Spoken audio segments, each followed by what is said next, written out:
Yeah. And when you say you wasn't invited to these parties, obviously Cat Williams and talked about these parties.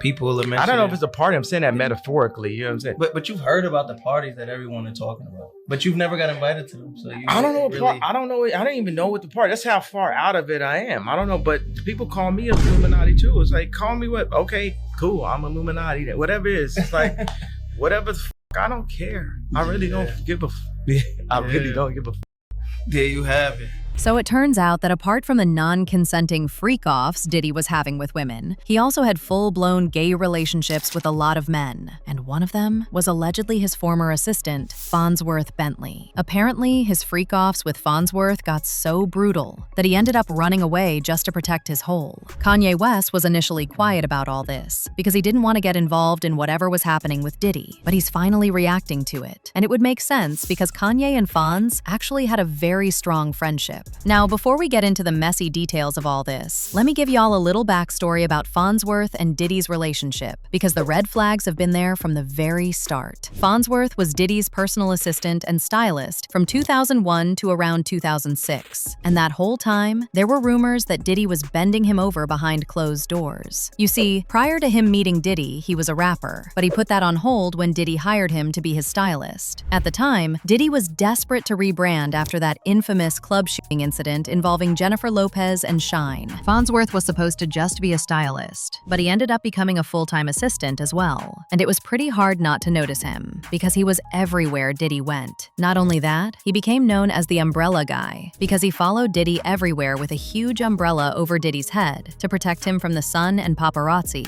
But as I said, it wasn't long before people started wondering if there was anything more going on between them. Some people said Diddy was sleeping with him, and girl, these rumors got fueled when this photo of Fonzworth holding an umbrella over Diddy at the beach went viral. This was usually exactly how Fonzworth followed Diddy around, but for some reason, this picture was where most people drew the line. Now, what most folks don't know is that Diddy's people were the ones who gave him the name Fonzworth. Tony De Niro was like, yo, we gotta think of a name for you, man. And if you're gonna be his personal assistant and slash butler slash umbrella carrier, whatever you gonna do, you understand? We gotta think of a name for you. We're gonna try to make you like Bentley or either Fonzworth or either Bentley. You gotta be, you gotta have that kind of persona. You gotta dress all the time, be neat, and the whole 9 yards. And then the dude, Derek, was playing with him like, yeah, I know what you're talking about. I know how to do that. I could be over the top. He was acting like that. You know what I'm saying? I could be over the top. So he was saying that. And the dude, Tony De Niro, said, we gotta figure out a name for you, man.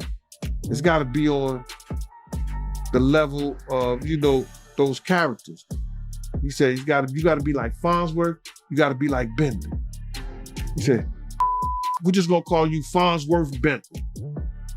And he said, I like it. Anyway, Fonzworth finally decided to start doing more for himself outside of just parading around with Diddy. In 2003, he landed a spot on Diddy's MTV reality show, Making the Band. And not too long after wrapping up with the show, he officially quit working for Diddy and began pursuing his own career. He even secured a book deal and went on to author a New York Times best-selling etiquette book titled Advance Your Swagger: How to Use Manners, Confidence, and Style to Get Ahead. A few years later, Fonzworth starred in his own MTV show called From G's to Gents, which ran for 2 seasons before being canceled in 2009. But that didn't slow him down. Just 2 years later, he jumped into music and found a fair amount of success in that lane as well. Fonzworth went on to release his debut album, Colors. I guess when I moved to New York, obviously I stood out, dressing like this, in a lot of the hip-hop clubs and things. And, literally one day he came up to me. He was like, I really want you to work on my fall wardrobe. So I exchanged information with him, a very important two-way number. And now knowing how his schedule is, it was very difficult to get with him, actually. So during his trial, we sent him a lot of, spiritual verses just to kind of support him. And then one day, I left the restaurant. I was working as a maitre d' for 11 Madison Park, a fantastic restaurant in New York City. And I said, you remember the guy from New York City that traveled to you remember the guy from Howard that traveled to New York City to intern with Andre Harrell? I'm that guy in 2001. Please, I need a job. And I started, he said, come to 1396 3rd Avenue on this two-way, and I literally raced to that address, and I started as assistant that day. And the rest is history.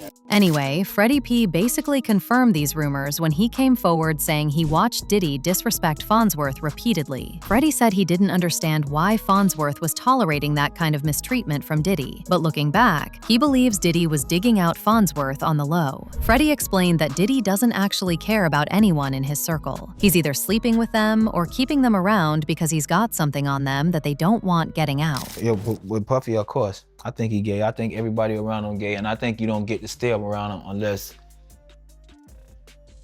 you've proven that either you are with the shit or the shit don't bother you. You either took part in some foolery, aided some foolery, enabled bad behavior, or have your own ghost.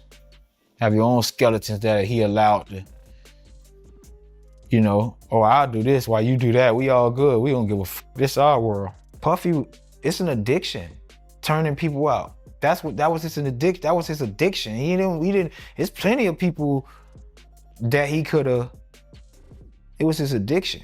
Y'all don't understand. I look at Bentley and all these people. Come on, man. Now that we know the monster. Man, you carried a man umbrella. You was the man. I watched this man disrespect you every chance he got. Talk to you like his bitch. He talked to Harv like his bitch. He talked to D-Dot like his bitch. He talked to all them niggas like they his bitches. I think Fonzworth was his little girlfriend at one time, because you have to see how they was conducting themselves. I don't want to say that about Bentley, because Bentley got kids and shit, and I got respect for that nigga. Like, he was one of the few niggas I fuck with.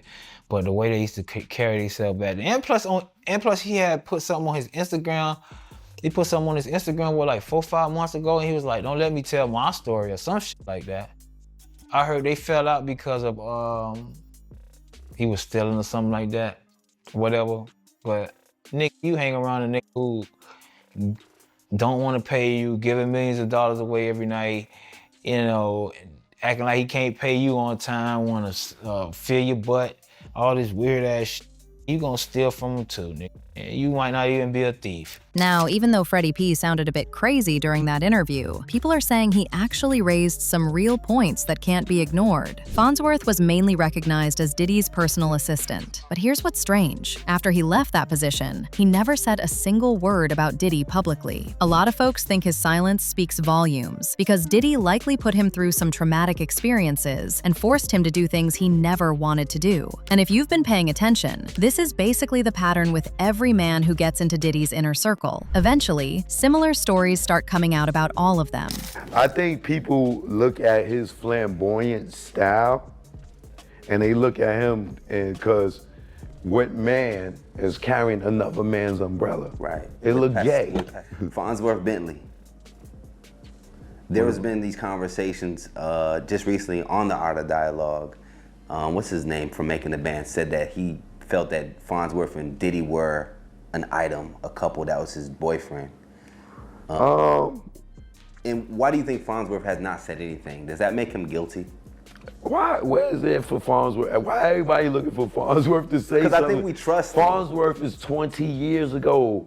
He was not like with Diddy for a extensive amount of Diddy's career. That was a short time. Now, when it comes to Kanye, he never actually name-dropped Fonzworth, but people believe that he got word about what Diddy did to him and checked Diddy about it behind closed doors. In fact, most people don't know this, but back when Fonzworth was working as Diddy's assistant, he was also closely tied to Kanye, which means Kanye saw a lot of this stuff between Fonzworth and Diddy go down in real time. So as I said earlier, around 2004 to 2005, Fonzworth was working on his own music on the side. His album, Modern Day Gentleman, dropped in 2007, and that's when Kanye scooped him up as his stylist and creative director. Fonzworth was actually the one behind the preppy polo and layered fits aesthetic Kanye had for his album College Dropout. He was popping up in Kanye's videos and even his tours. He was in the music video for the new workout plan from the College Dropout. By 2006, they started working on music together. Fonzworth was the one behind the smooth hook on Everything I Am. On Graduation. In 2013, he collaborated with Kanye West on Yeezus. He earned songwriting credits on multiple tracks, including On Sight, Black Skinhead, I Am God, and Hold My Liquor. Their partnership continued on Kanye's 2016 album, The Life of Pablo, where Fonzworth received producer credits for the song Ultralight Beam. But word on the street is, once Fonzworth left Diddy blackballed him from the industry, making it very difficult for any artist to work with him, even Kanye. As usual, people had their own thoughts. Like this person who said, many people have said the same things about Diddy, but because of his influence, money, and because he's one of the heavy hitters in the industry, and not to mention well protected by a lot of people who won't even say anything. Thank God for the ones who have. When you speak the truth, people tend to say that you're crazy, on drugs, and flat out your mind. Jaguar wasn't lying. We have to follow the pattern. Everybody isn't lying. Another person said, Fonzworth Bentley knew what he was getting into. If you listen to the story of how he got close to Diddy, he sounds like a groupie, popping up at parties and trying to get close to Diddy. I don't feel bad for any of these people. They got exactly what they wanted. But now, I want to know your thoughts. What do you think about Fonzworth allegedly being played with by Diddy? And do you think there's more to the story than we are being told? Let me know your thoughts in the comment section below. And don't forget to click here to watch this other, very messy video.